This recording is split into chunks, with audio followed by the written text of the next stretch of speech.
Of the many sights and sounds you might experience during the plenty of the Scarlet Forest,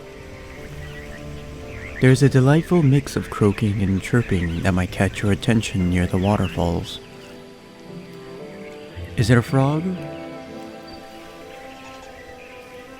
Or perhaps a bird? This unique sound belongs to a species of endemic life known as the Mstrogian.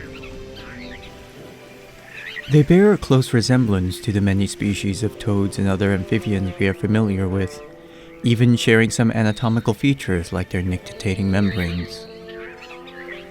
They splash around in the waters to keep their skin moist and enjoy feasting on the many insects that reside in the Scarlet Forest, though they aren't bound to hunting just on the forest ground like their wingless cousins. However, what truly sets them apart from other amphibians is the presence of a syrinx, an organ primarily used for vocalization, typically found within birds, which allows for their sonorous cries. Mstrogians likewise have soft feathers that cover the front side of their bodies, puzzling taxonomists about their exact classification. And the existence of this endemic life poses even more questions about the true nature of these creatures. The aptly named Mstrogian is a variant that sometimes can be found amongst a flock of Amstrigians.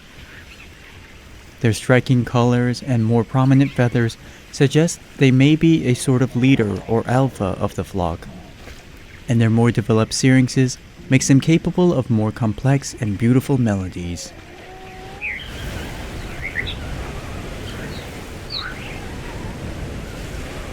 And this unique song seems to hold some significance to the flock it resides with.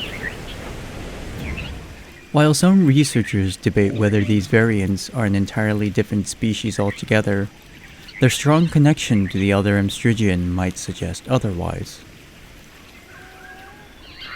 Or perhaps it's simply in the Mstrogian's nature not to care too much about other creatures unless they pose a threat.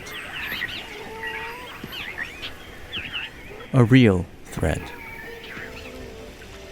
Mstrogians are social creatures that often travel in small groups but belong to the larger community that is thought to be under the Mstrogian song. They seldom stray far from their flock and communicate with each other through their chirps and calls constantly.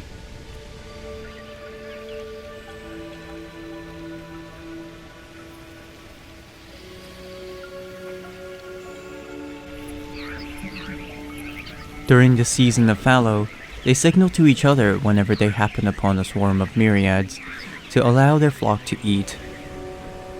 While during times of inclemency, Mstrogian flocks gather together to wait out the storm.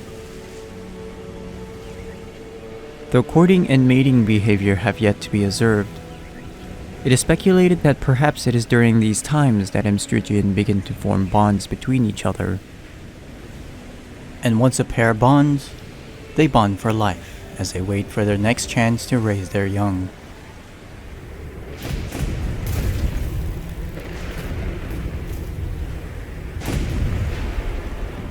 And luckily, this chance is about to present itself.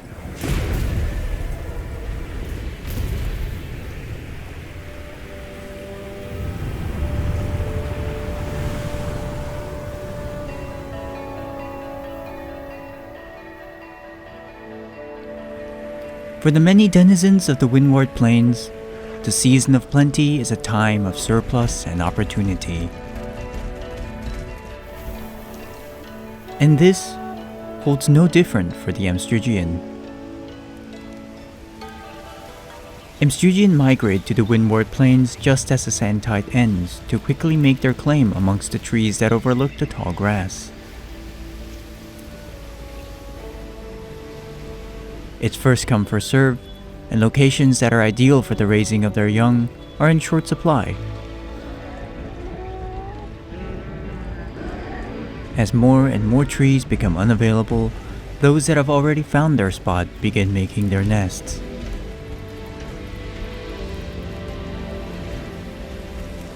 These foam nurseries that will eventually house the baby Mstrogians are made from mucus that the adults regurgitate and froth from their bodies.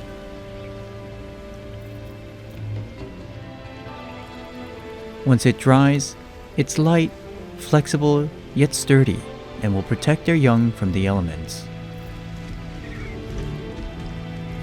Mstrogians are thought to be oviviparous, that is to say, their offsprings develop within eggs that are still inside the mothers and hatch almost immediately once their eggs are laid.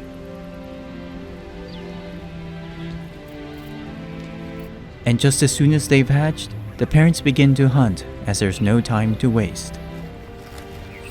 The parents take turns with their partners when it comes to their parental duties. One stands in vigilant watch, while the other ventures out to catch prey for themselves and their young. The hatchlings are hungry, and they need enough food to grow into adults to make the journey back home before the plains bounty runs dry. Luckily, the emperor hoppers found here make for a hearty meal for their growing hatchlings than the myriads would have been back home. These giant grasshoppers have powerful hind legs that allow them to jump swiftly and far, making them difficult to catch. But their nutritional value makes each catch all the more rewarding. For the rest of the season, the parents will have to spend each day racing against the season's end to sufficiently feed their young if they're going to be strong enough to make the journey back home to the forest.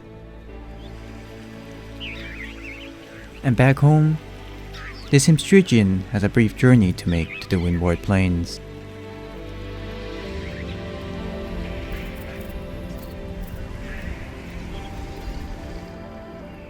As the season begins to shift, the land begins to dry up and die out almost as quickly as it flourished. Having taken full advantage of the plains bounty, the Amstrigian must soon make the journey back home.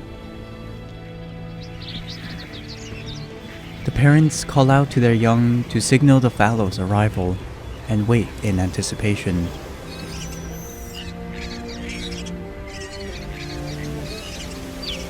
It is time to go. The fledglings emerge from their nests, now as fully grown adults, and almost as if to formally welcome them into the flock, the Mstrogian arrives to greet the new members. Its song is taught to the new generation, who do their best to imitate it as well as they can. And its song is passed down from their own young for generations, until a new Mstrogian takes its place. Together, the fledglings begin their virgin flight towards the Scarlet Forest amongst the many others that were born on the Windward Plains this season. For them, it'll be the first time they get to splash around in the forest water and try their hands at catching some myriads. These Mstrogians will now live the rest of their adult lives in the Scarlet Forest, until it becomes time for them to find their own mates and return to the Windward Plains once more.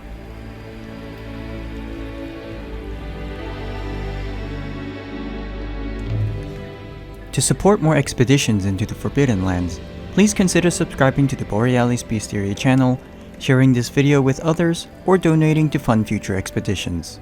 Thank you.